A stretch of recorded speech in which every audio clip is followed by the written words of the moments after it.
اعوذ باللہ من الشیطان الرجیم بسم اللہ الرحمن الرحیم اولئک علی ھدی من ربہم واولئک ھم المفلحون ان الذین کفروا سواء علیہم اانذرتہم ام لم تنذرہم لا یؤمنون۔ یہی لوگ اپنے رب کی طرف سے ہدایت پر ہیں اور یہی لوگ فلاح اور نجات پانے والے ہیں۔ جن کافروں کو آپ کا ڈرانا یا نہ ڈرانا برابر ہے وہ لوگ ایمان نہ لائیں گے۔ سورۃ البقرہ آیت نمبر 5 اور 6۔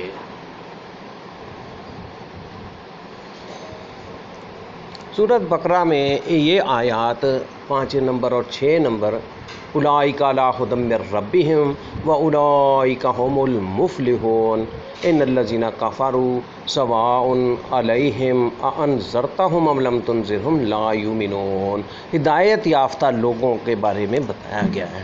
آیت نمبر 5 یعنی وہ لوگ جن کے اوصاف پہلے بیان ہوئے، مثلا غیب پر ایمان لانا، نماز قائم رکھنا، اللہ تعالیٰ کے دیے ہوئے مال سے دینا، خرچ کرنا، حضور صلی اللہ علیہ وسلم پر جو نازل ہوا اس پر ایمان لانا، آپ صلی اللہ علیہ وسلم سے پہلے جو کتابیں اتریں ان کو ماننا، دار آخرت پر یقین رکھ کر وہاں کام آنے والے کام نیک اعمال کرنا، برائیوں اور حرام کاریوں سے بچنا، یہی لوگ ہدایت یافتہ ہیں جنہیں اللہ کی طرف سے نور ملے گا، نور ملا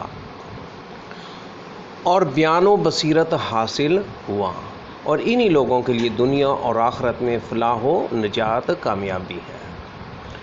حضرت ابن عباس رضی اللہ تعالیٰ نے ہدایت کی تفسیر نور اور استقامت سے کی ہے، اور فلاح کی تفسیر اپنی چاہت کو پا لینے اور برائیوں سے بچ جانا کی ہے۔ استقامت کسے کہتے ہیں؟ ہمت، دل جمعی، اطمینان اور کامل ایمان کے ساتھ بھلائی اور سچائی پر قائم رہنا، دوام کے ساتھ اس پر قائم رہنا استقامت کہلاتا ہے۔ یعنی ہمت کرنا، دل جمعی، اپنے دل کو اس کی طرف مائل رکھنا اور دلی تسلی رکھنا، دل جمعی، اطمینان قلب اور اطمینان دماغ اور کامل ایمان کے ساتھ بھلائی پر اور سچائی پر قائم رہنا استقامت کہلاتا ہے۔ ابن جریر رحمہ اللہ فرماتے ہیں کہ یہ لوگ اپنے رب کی طرف سے نور، دلیل، ثابت قدمی، سچائی اور توفیق میں حق پر ہیں، اور یہی لوگ اپنے ان پاکیزہ اعمال کی وجہ سے نجات، ثواب اور جنت کی ہمیشگی پانے کے مستحق ہیں اور عذاب سے محفوظ ہیں۔ یہ بھی فرماتے ہیں کہ دوسرے اولئک کا اشارہ اہل کتاب کی طرف ہے جن کی صفت اس سے پہلے بیان ہو چکی ہے، جیسے پہلے گزر چکا ہے۔ اس اعتبار سے والذین یؤمنون بما انزل الیک الآخر پہلے کی آیت سے جدا ہوگا اور مبتدا بن کر مرفوع ہوگا، اور اس کی خبر اولئک ھم المفلحون ہوگی، لیکن پسندیدہ قول یہی ہے کہ اس کا اشارہ پہلے کے سب اوصاف والوں کی طرف سے ہے، سب اوصاف والوں کے لیے ہے، اہل کتاب ہوں یا عرب۔ حضرت ابن عباس، حضرت ابن مسعود اور بعض صحابہ رضوان اللہ علیہم اجمعین سے مروی ہے کہ یؤمنون بالغیب سے مراد عرب ایماندار ہیں، عرب ایماندار ہیں۔ اس کے بعد کے جملہ سے مراد اہل کتاب ایماندار ہیں۔ پھر دونوں کے لیے یہ بشارت ہے کہ یہ لوگ ہدایت اور فلاح والے ہیں، اور یہ پہلے بیان ہو چکا ہے کہ یہ آیتیں عام ہیں اور یہ اشارہ بھی عام ہے، واللہ اعلم۔ ایک مرتبہ رسول اللہ صلی اللہ علیہ وسلم سے سوال ہوا کہ حضور نبی کریم صلی اللہ علیہ وسلم، قرآن پاک کی بعض آیتیں تو ہمیں ڈھارس دیتی ہیں اور امید قائم کرا دیتی ہیں، اور بعض آیتیں کمر توڑ دیتی ہیں اور قریب ہوتا ہے کہ ہم نا امید ہو جائیں۔ آپ صلی اللہ علیہ وسلم نے فرمایا، لو میں تمہیں جنتی اور جہنمی کی پہچان صاف صاف بتا دوں۔ پھر آپ صلی اللہ علیہ وسلم نے الف لام میم سے لے کر کے مفلحون سورۃ البقرہ کی آیات 6 آیتیں تک پڑھ کر فرمایا یہ تو جنتی ہیں۔ صحابہ نے خوش ہو کر فرمایا الحمدللہ، ہمیں امید ہے کہ ہم انہی میں سے ہیں۔ پھر ان الذین کفروا سے عظیم تک تلاوت کی اور فرمایا یہ جہنمی ہیں، یہ جہنمی لوگوں کے بارے میں آیات آئی ہیں۔ انہوں نے کہا ہم ایسے نہیں۔ آپ صلی اللہ علیہ وسلم نے فرمایا ہاں، ابن ابی حاتم، یہ فرمان رسول اللہ صلی اللہ علیہ وسلم ابن ابی حاتم میں موجود ہے۔ بدقسمت لوگ، آیت نمبر 6 میں بدقسمت لوگوں کے بارے میں بیان فرمایا گیا ہے، یعنی جو لوگ حق کو پوشیدہ کرنے اور چھپا لینے کے عادی ہیں، اور ان کی قسمت میں بھی یہی ہے، نہ انہیں آپ کا ڈرانا سود مند ہے اور نہ ہی نہ ڈرانا۔ یہ کبھی اللہ تعالیٰ کی اس وحی کی تصدیق نہیں کریں گے جو آپ نبی کریم صلی اللہ علیہ وسلم پر نازل ہوئی ہیں، جیسے اور جگہ فرمایا ان الذین حقت علیہم کلمات ربک لا یؤمنون ولو جاءتہم کل آیۃ حتی یروا العذاب العلیم، یعنی جن لوگوں پر اللہ کی بات ثابت ہو چکی ہے وہ ایمان نہ لائیں گے، اگرچہ تمام آیتیں دیکھ لیں یہاں تک کہ دردناک عذاب دیکھیں، اور ایسے ہی لوگوں پر اللہ کی بات ثابت ہو چکی ہے۔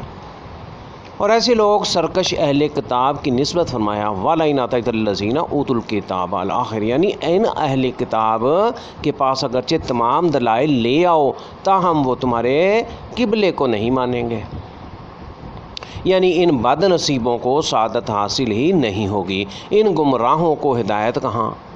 تو اے نبی صلی اللہ علیہ وسلم ان پر افسوس نہ کرو، تمہارا کام صرف رسالت کا حق ادا کر دینا اور پہنچا دینا ہے۔ رسالت کا حق کیا ہے؟ پہنچا دینا، اس کو کھول کر واضح کر دینا، پہنچا دینا۔ تو اللہ تعالیٰ نے کیا فرمایا؟ تو اے نبی ان پر افسوس نہ کرو، تمہارا کام صرف رسالت کا حق ادا کر دینا اور پہنچا دینا۔ ماننے والے نصیب ور ہیں، وہ مالا مال ہو جائیں گے، اور اگر کوئی نہ مانے تو نہ صحیح، آپ کا فرض ادا ہو گیا، ہم خود ان سے حساب لیں گے۔ تو صرف ڈرا دینے والا ہے، تو صرف ڈرا دینے والا ہے، ہر چیز پر اللہ تعالیٰ ہی وکیل ہے۔ حضرت عبداللہ بن عباس رضی اللہ تعالیٰ عنہ فرماتے ہیں کہ حضور علیہ السلام کو اس بات کی بڑی ہی حرص تھی کہ تمام لوگ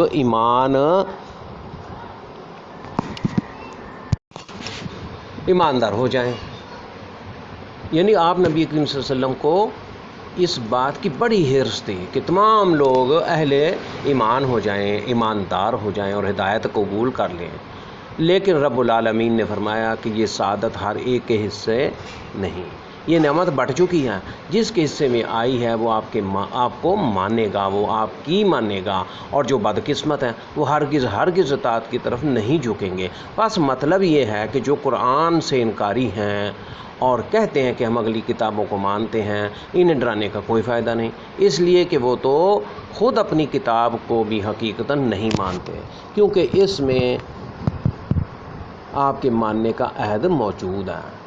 تو جب وہ اس کتاب کو اور اس نبی کی نصیحت کو نہیں مانتے جس کے ماننے کا اقرار کر چکے، تو بھلا وہ آپ کی باتوں کو کیا مانیں گے؟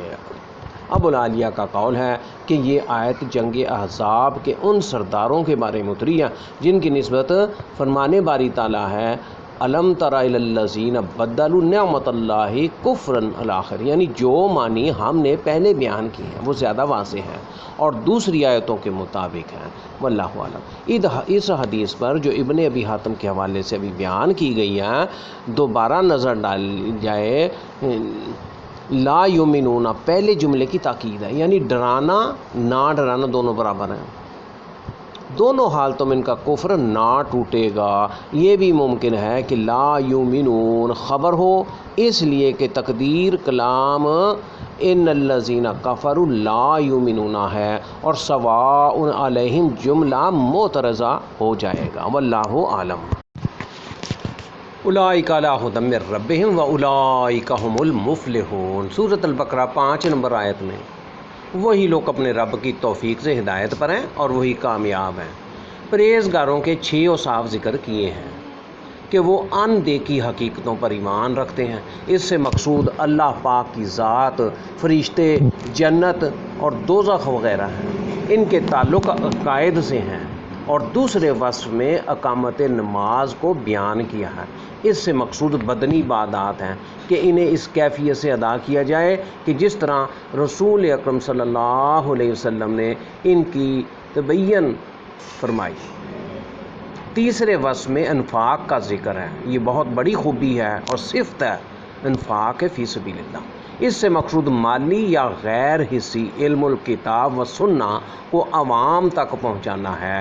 چوتھے وصف میں رسول نبی کریم صلی اللہ علیہ وسلم پر نازل کردہ قرآن پاک اور اس کی تشریحات پر ایمان رکھنا۔ پانچویں صفت میں ان کتابوں پر اجمالی ایمان لانا جو آپ صلی اللہ علیہ وسلم سے پہلے انبیاء علیہ السلام پر نازل ہوئیں۔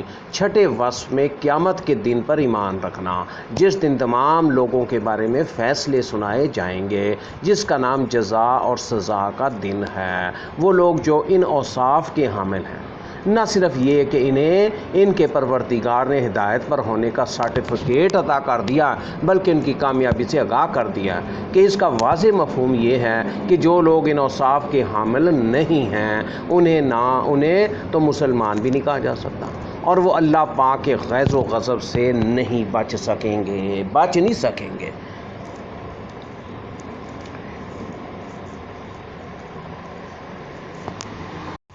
اس کے بعد ان الذین کفروا سواء علیہم اانذرتہم ام لم تنذرہم لا یؤمنون۔ آیت نمبر 6 سورۃ البقرہ۔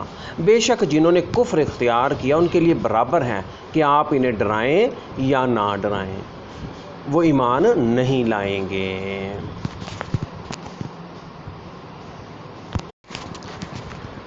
کافروا کا مصدر کفرا ہے، اس کا لغوی معنی چھپانا ہے۔ کاشتکار کو کافر کہا جاتا ہے اس لیے کہ وہ بھی بیج کو زمین میں چھپاتا ہے۔ کفران کا معنی رائے گاں ہے۔ قرآن پاک میں ہے وَمَن يَعْمَلْ مِنَ الصَّالِحَاتِ وَهُوَ مُؤْمِنٌ فَلَا كُفْرَانَ لِسَعْيِهِ۔ سورۃ الانبیاء میں 94 نمبر آئے۔ جو شخص بھی اعمال صالحہ کرے گا جب کہ وہ مومن ہے تو اس کی کوشش رائے گاں نہیں جائے گی۔ کفر کا معنی انکار کا ہے۔ قرآن پاک میں ہے فَأَبَى الظَّالِمُونَ إِلَّا كَفُورًا۔ سورۃ الاسراء 99 نمبر آیت۔ یعنی ظالموں نے بس انکار کیا، اور جب شکر کے مقابلے میں کفر کا استعمال ہوتا ہے تو معنی کفران نعمت ہوتا ہے۔ قرآن پاک میں ہے من شکر فإنما یشکر لنفسہ ومن کفر فإن ربی غنی کریم۔ سورۃ النمل 40 نمبر آیت۔ جو شکر کرتا ہے تو وہ اپنے فائدے ہی کے لیے شکر کرتا ہے، اور جو ناشکری کرتا ہے تو میرا پروردگار بے پرواہ اور کرم والا ہے۔ نیز کافر کاشتکار کو بھی کہتے ہیں، اس کی جمع کفار ہے۔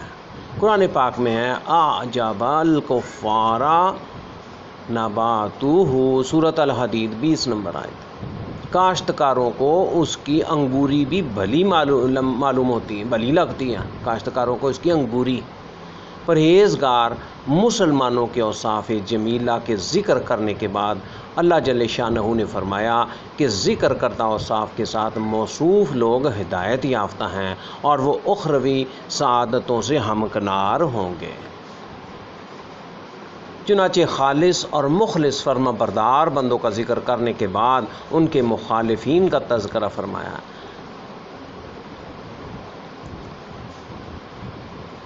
جو تمرد اور سرکشی میں سر آوردہ ہیں، وہ ہدایت کی روشنی سے یکسر خالی ہیں۔ جو پیغمبروں کی واعظ و نصیحت کو قبول نہیں کرتے، ان کی 4 اقسام ہیں۔ پہلی قسم وہ لوگ ہیں جو اللہ کی معرفت سے ہی آ رہی ہیں۔ دوسری قسم کے لوگ وہ ہیں جن کے دل میں اللہ کی معرفت موجود ہے لیکن وہ اس کا زبان کے ساتھ اقرار نہیں کرتے، جیسے ابلیس اور یہودیوں کا کفر ہے۔ یہودیوں کے ایمان کے بارے میں یہ ارشاد ربانی ملاحظہ فرمائیں فَلَمَّا جَاءَهُم مَّا عَرَفُوا كَفَرُوا بِهِ۔ سورۃ البقرہ میں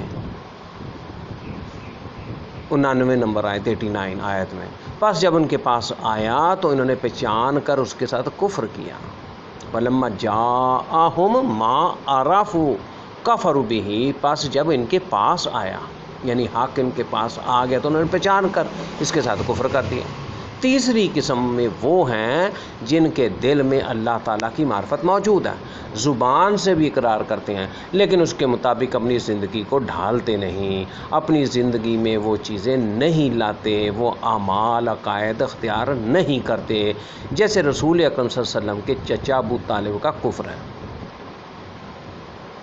اس کے 2 اشعار ملاحظہ کرائیں جس سے اس کا کفر و عناد مترشح ہو رہا ہے، واضح ہو رہا ہے۔ وَلَقَدْ عَلِمْتُ بِأَنَّ دِينَ مُحَمَّدٍ مِنْ خَيْرِ أَدْيَانِ الْبَرِيَّةِ دِينًا لَوْلَا الْمَلَامَةُ أَوْ حِنَارُ مَصَبَّةٍ لَوَجَدَ تَنِيَ سَمْحًا بِذَاكَ مُبِينًا۔ مجھے معلوم ہے کہ محمد صلی اللہ علیہ وسلم کا دین دیگر تمام کائنات کے ادیان سے بہتر ہے۔ اگر مجھے ملامت کا خیال نہ ہوتا یا مجھے یہ خطرہ نہ ہوتا کہ مجھے آر دلائی جائے گی، گالی دی جائے گی، تو میں اس دین کی آغوش میں بخوشی آ جاتا۔ شاعر اس میں یہ بیان کر رہا ہے، کفر و عناد مترشح ہو رہا ہے، واضح ہو رہا ہے کہ وہ ماننے کے باوجود شاعر کیا بیان کرتا ہے کہ مجھے معلوم ہے کہ نبی محمد صلی اللہ علیہ وسلم، یہاں محمد کا ذکر کیا، وَلَقَدْ عَلِمْتُ بِأَنَّ دِينَ مُحَمَّدٍ مِنْ خَيْرِ أَدْيَانِ الْبَرِيَّةِ دِينًا۔ شاعر یہاں پر کیا کہہ رہا ہے کہ نبی محمد صلی اللہ علیہ وسلم کا دین دیگر تمام کائنات کے ادیان سے بہتر ہے، اور یہ وہ جانتا ہے۔ اگر مجھے ملامت کا خطرہ نہ ہوتا، خیال نہ ہوتا، لولا الملامۃ او حنار مصبۃ، یا مجھے یہ خطرہ نہ ہوتا کہ مجھے آر دلائی جائے گی یا گالی دی جائے گی، مصبہ، تو میں اس دین کی آغوش میں بخود ہی خوشی سے آ جاتا۔ لواجدہ تنیاً رمحن بذاک مبینا، تو میں خوشی سے آ جاتا کہ اگر مجھے تکلیف نہ ہوتی، مجھے آر نہ دلائی جائے گی یا گالی دی جائے گی یا مسلمان بننے کا مجھے یہ اٹھایا جائے گا، آر مجھے دلائی جائے گی، یعنی جو مسلمان بن کے مجھے لوگ برا سمجھیں گے، یہ آر ہے، تو میں اس دین میں بخوشی آ جاتا اگر اس کا مجھے خیال نہ ہو۔ اور وہ کفر جو منافقت کے ساتھ ملا ہوا ہے وہ یہ ہے کہ زبان کے ساتھ اقرار کرے اور دل میں اس کا اعتقاد نہ ہو۔ ذکر کردہ آیات میں کفار سے مراد وہ لوگ ہیں جن کے دلوں میں کفر راسخ ہو چکا ہے، ان میں ایمان کی جانب میلان کی استعداد موجود نہیں۔ وہ نہ صرف یہ کہ آخر الزماں پیغمبر نبی محمد صلی اللہ علیہ وسلم کو اللہ کا فرستادہ پیغمبر تسلیم نہیں کرتے، بلکہ اس کتاب کا بھی انکار کرتے ہیں جس کتاب کو انہوں نے ان کے سامنے پیش کیا۔ ان کے سامنے کتاب کے سچا ہونے کے دلائل واضح کیے گئے، لیکن انہوں نے نہایت بے باکی سے کتاب اللہ کا تمسخر اڑایا اور پیغمبر کی شان میں گستاخانہ کلمات کہے۔ ان میں سے کچھ لوگوں نے آپ کی حقانیت کا اعتراف کیا، لیکن از راہ عناد آپ کے پیغمبر ہونے کو تسلیم کرنے سے بغاوت اختیار کی۔ ان اوصاف کے ساتھ موصوف لوگ کم تعداد میں تھے، وہ قوت سے محروم تھے، جلد ہی ان کا اختتام ہو گیا۔ قرآن پاک میں ہے یعرفونہ کما یعرفون ابناءہم، سورۃ البقرہ میں 146 نمبر آیت میں اللہ تعالیٰ نے کیا فرمایا؟ وہ آپ صلی اللہ علیہ وسلم کو اس طرح پہچانتے ہیں جس طرح اپنے بیٹوں کو پہچانا کرتے ہیں۔ دوسرا گروہ ان لوگوں کا تھا جو حق و صداقت کا علم نہیں رکھتے تھے اور نہ ہی انہوں نے صحیح بات کو معلوم کرنے کی کوشش کی، انہیں اس سے کچھ دلچسپی نہیں تھی۔ ان کے بارے میں قرآن پاک نے فرمایا ان شر الدواب عند اللہ الصم البکم الذین لا یعقلون ولو علم اللہ فیہم خیرا لاسمعہم ولو اسمعہم لتولوا وہم معرضون، سورۃ الانفال میں 3 نمبر آئے۔ اس میں کچھ شک نہیں کہ اللہ کے نزدیک تمام جانداروں میں سے بدتر وہ بہرے گونگے ہیں جو کچھ نہیں سمجھتے، اور اگر اللہ ان میں نیکی کا مادہ دیکھتا تو ان کو سننے کی توفیق عطا فرماتا، اور اگر بغیر صلاحیت ہدایت کے سماعت دیتا تو وہ منہ پھیر کر بھاگ جاتے۔ یہ وہ لوگ تھے کہ جب ان کے کانوں میں حق و صداقت کی آواز پہنچی تو وہ گھبرا گئے، انہوں نے حق کی آواز کو سننا گوارا نہ کیا بلکہ روگردانی کی اور استکبار کا راستہ اختیار کیا۔ اگرچہ ان میں حق و صداقت کے معلوم کرنے کی بصیرت موجود تھی، لیکن انہوں نے نفرت اور تکبر کے انداز سے اس کو سننا گوارا نہیں کیا۔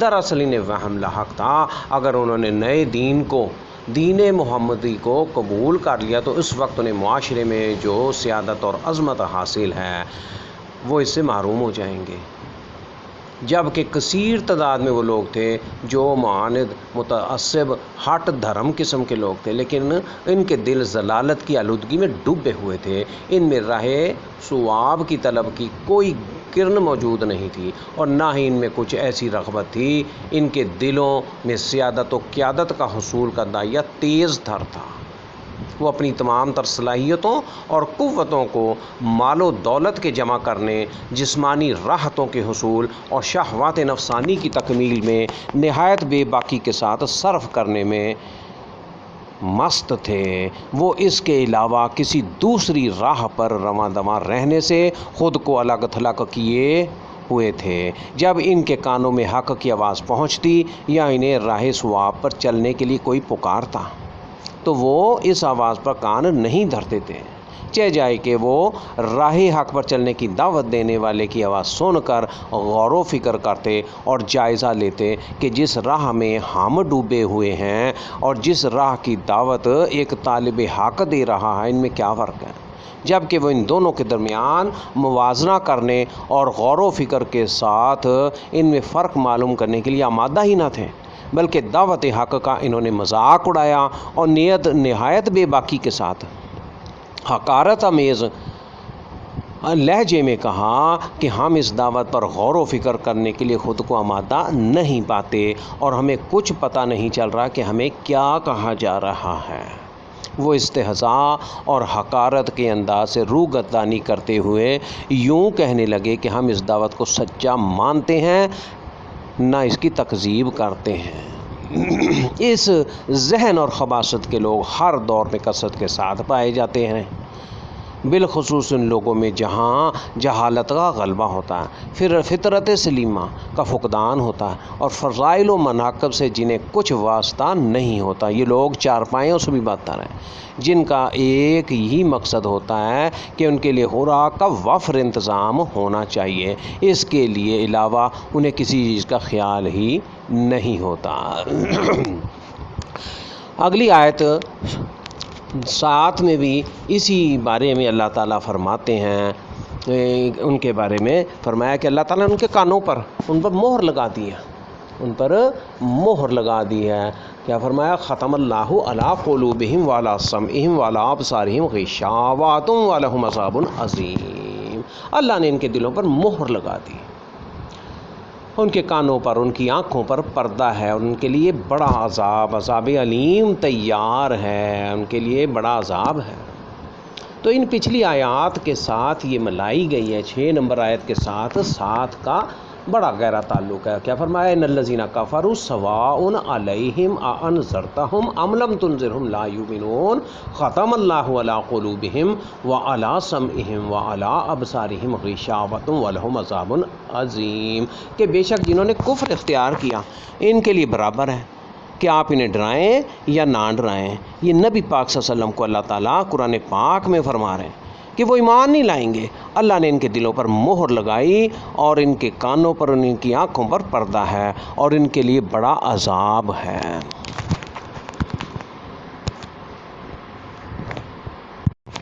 اس قسم کے لوگوں کے بارے میں جن کی فطرت مسخ ہو چکی ہے اور ان کے غور و فکر کرنے کے بدائی مزاحمل ہیں، نہایت کھلے انداز میں فیصلہ صادر فرمایا کہ انہیں انبیاء کا ڈرانا نہ ڈرانا برابر ہے۔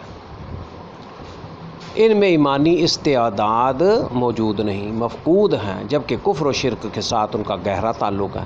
کیا یہ حقیقت نہیں کہ جو شخص رات کی تاریکی میں روشنی سے اعراض کرتا ہے، لذات شہوات میں انہماک کے وجہ سے آنکھیں بند رکھتا ہے، تو اسے روشنی سے کیا فائدہ حاصل ہو سکتا ہے؟ وہ تو اندھیرے سے محبت رکھتا ہے۔ جیسے چمگادڑ روشنی میں چھپا رہتا ہے، جب وہ روشنی کو دیکھنا گوارا نہیں کرتا تو اسے روشنی سے کچھ فائدہ حاصل ہو نہیں سکتا۔ اس لیے اللہ پاک نے نہایت واضح الفاظ میں فرمایا کہ اس قسم کے لوگ ہرگز ایمان نہیں لائیں گے، ایمان کی دولت سے محروم ان کا مقدر بن چکی ہے۔ ختم اللہ علی قلوبہم میں سنت الہیہ کا ذکر ہے، سنت اللہ کا ذکر ہے۔ اللہ پاک اپنے طریقے کا ذکر فرماتا ہے، اپنی سنت کا ذکر فرماتا ہے کہ جب انسان حق بات کو چھوڑ کر باطل کا دل دادا ہو جاتا ہے، منہیات نہیں جو ہیں، منکرات کا مرتکب ہوتا رہتا ہے، حق و صداقت کی جانب سے اس کی توجہ باطل کی طرف مبذول ہوتی رہتی ہے، تو اس کا بدیہی نتیجہ یہ نکلتا ہے کہ وہ اللہ تعالیٰ کی نافرمانی کو مستحسن گردانتا ہے۔ اسے یہ نافرمانی اللہ پاک کا ناراضگی اور نافرمانی مستحسن معلوم ہوتی ہے، اس کے غور و فکر کے کواڑ بند ہو جاتے ہیں۔ ایسے ہی بدنصیب لوگوں کا تذکرہ کرتے ہوئے اللہ جل شانہ نے قرآن پاک میں فرمایا، سورۃ النمل میں 108 آیت میں، اولئک الذین طبع اللہ علی قلوبہم وسمعہم وابصارہم، یہی لوگ ہیں جن کے دلوں پر اور کانوں پر اور آنکھوں پر اللہ نے مہر لگا دی ہے اور وہ غفلت میں پڑے ہوئے ہیں۔ جن لوگوں کے دلوں میں کفر سرایت کر جاتا ہے تو غور و فکر کے اسباب سے انہیں محرومی حاصل ہوتی ہے، ایمان کے محاسن کی جانب ان کی نظریں نہیں اٹھتیں، ایسی حالت میں ان کے دل مہر شدہ ہو جاتے ہیں، ایمان و یقین کی روشنی سے ان کے دل محروم ہو جاتے ہیں اور احکام الہیہ کو غور سے نہیں سنتے اور ان کی آنکھوں پر پردہ چھا جاتا ہے اور ان کی آنکھیں حق و صداقت کے دیکھنے سے عاری ہو جاتی ہیں۔ اللہ عز و جل نے، اللہ جل شانہ نے، اللہ رب کریم نے ان کے دلوں پر مہر کا ذکر ماضی کے صیغے کے ساتھ بیان فرمایا ہے۔ اس سے یہ نہ سمجھا جائے کہ اللہ نے انہیں کفر میں مجبور کیا، بلکہ بطور تمثیل ذکر کیا ہے۔ سنت الہیہ یہی ہے کہ جب لوگ کفر پر چلنے کو پسند کرتے ہیں، بلکہ ان کے رگ و ریشے میں سرایت کر جاتا ہے اور ان سے ایمان لانے کی توقع ختم ہوتی ہے اور انہیں ایمان قبول کرنے کی استعداد سے محرومی ہو جاتی ہے، تو پھر انسان جس طرف رواں دواں ہو جاتا ہے اس کے لیے وہی راستہ ہموار ہو جاتا ہے۔ ارشاد باری تعالیٰ ہے، نولہ ما تولی ونصلیہ جہنم وساءت مصیرا، سورۃ النساء میں 115 نمبر آیت ہے کہ جدھر وہ چلتا ہے ہم اسے ادھر ہی چلنے دیتے ہیں اور قیامت کے دن جہنم میں داخل کریں گے اور وہ بہت بری جگہ ہے۔ نیز سورۃ منافقین میں ہے، ذالک بانہم آمنوا ثم کفروا فطبع علی قلوبہم فہم لا یفقہون، سورۃ المنافقین 3 نمبر آیت۔ یہ اس لیے کہ یہ پہلے تو ایمان لائے پھر کافر ہو گئے تو ان کے دلوں پر مہر لگا دی گئی، سو اب یہ سمجھتے ہی نہیں۔ نیز سورۃ النساء میں ہے، کیا فرمایا؟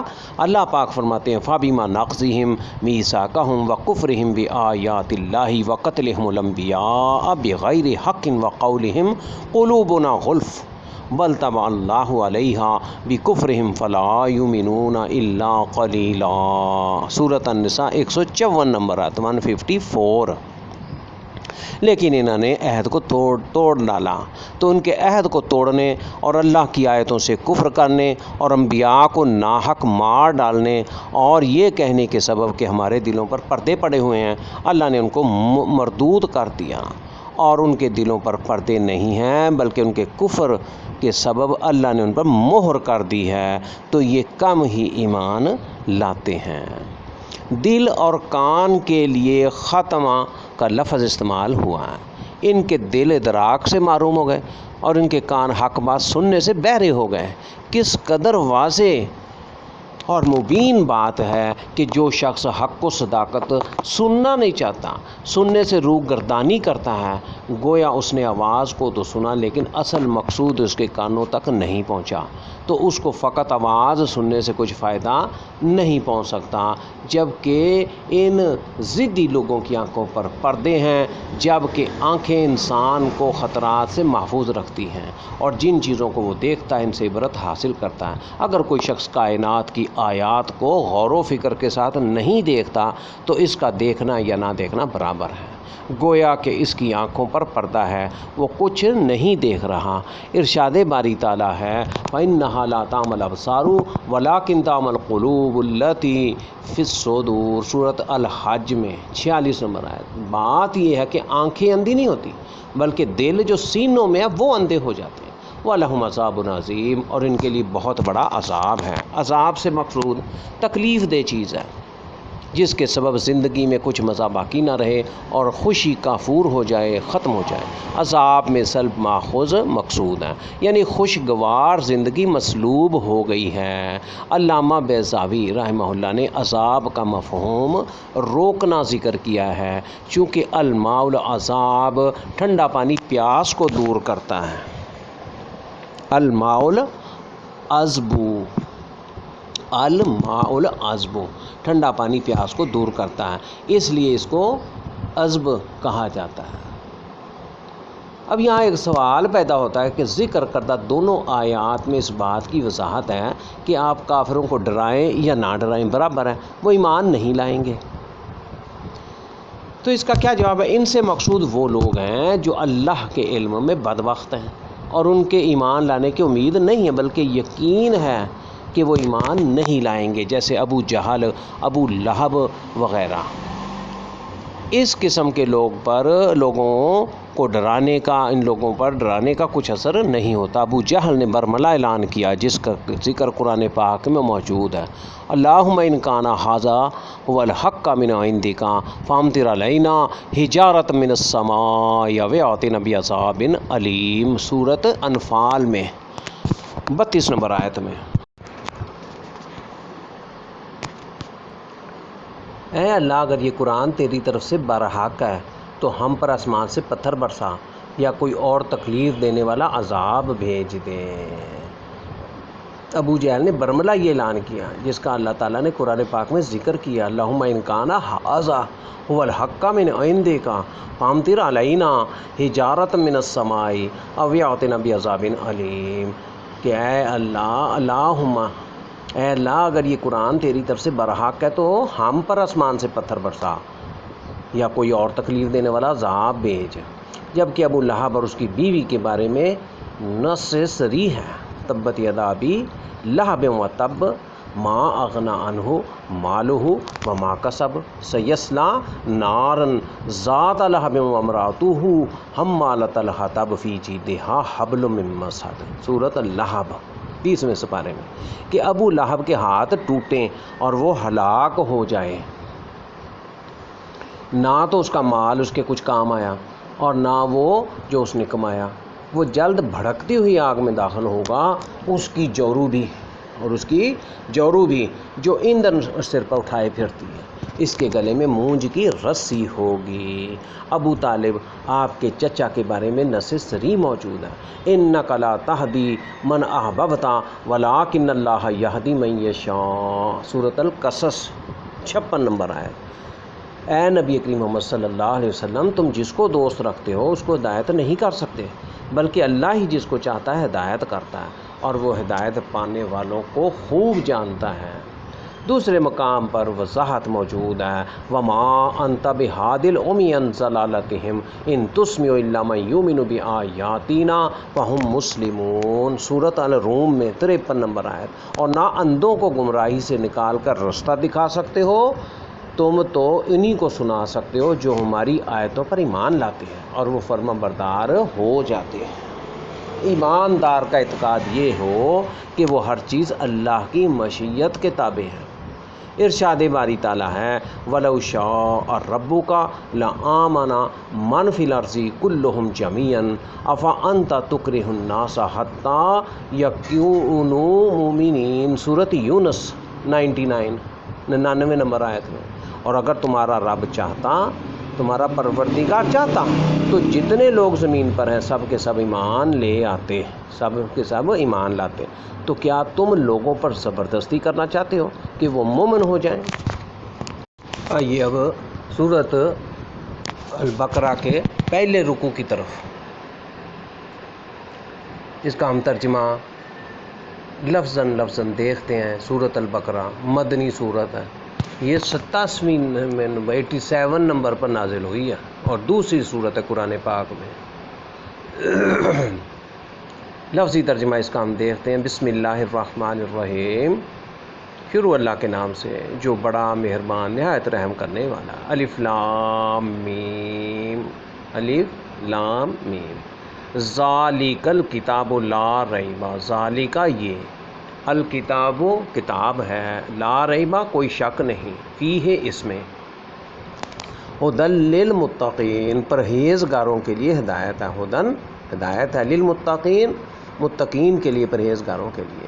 الذین وہ لوگ جو یؤمنون غیب پر ایمان لاتے ہیں، یؤمنون ایمان لاتے ہیں، بالغیب غیب پر، الذین یؤمنون بالغیب وہ لوگ جو غیب پر ایمان لاتے ہیں، ویقیمون الصلاۃ اور وہ نماز قائم کرتے ہیں، ومما رزقناہم ینفقون اور اس میں سے جو ہم نے انہیں رزق عطا کیا ہے خرچ کرتے ہیں، وَيُقِيمُونَ الصَّلَاةَ وَمِمَّا رَزَقْنَاهُمْ يُنْفِقُونَ الَّذِينَ يُؤْمِنُونَ بِالْغَيْبِ وَيُقِيمُونَ الصَّلَاةَ وَمِمَّا رَزَقْنَاهُمْ يُنْفِقُونَ وہ لوگ جو غیب پر ایمان لاتے ہیں اور وہ نماز قائم کرتے ہیں اور اس سے جو ہم نے انہیں رزق عطا فرمایا ہے اس میں سے خرچ کرتے ہیں۔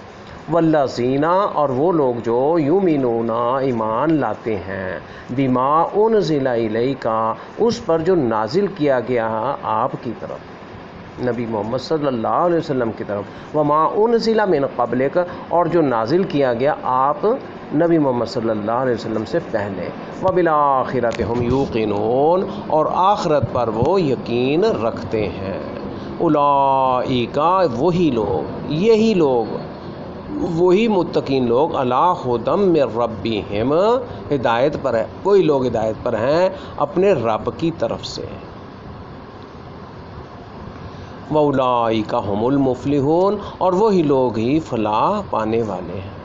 ان الذین بے شک وہ لوگ جنہوں نے کفروا کفر کیا، سواء علیہم اانذرتہم ام لم تنذرہم لا یؤمنون، سواء برابر ہے، علیہم ان پر، اانذرتہم کیا آپ انہیں ڈرائیں، ام لم تنذرہم یا انہیں نہ ڈرائیں، یعنی ان پر خواہ آپ ڈرائیں، برابر ہے ان پر، خواہ آپ ڈرائیں انہیں یا آپ انہیں نہ ڈرائیں، لا یؤمنون وہ ایمان نہیں لائیں گے۔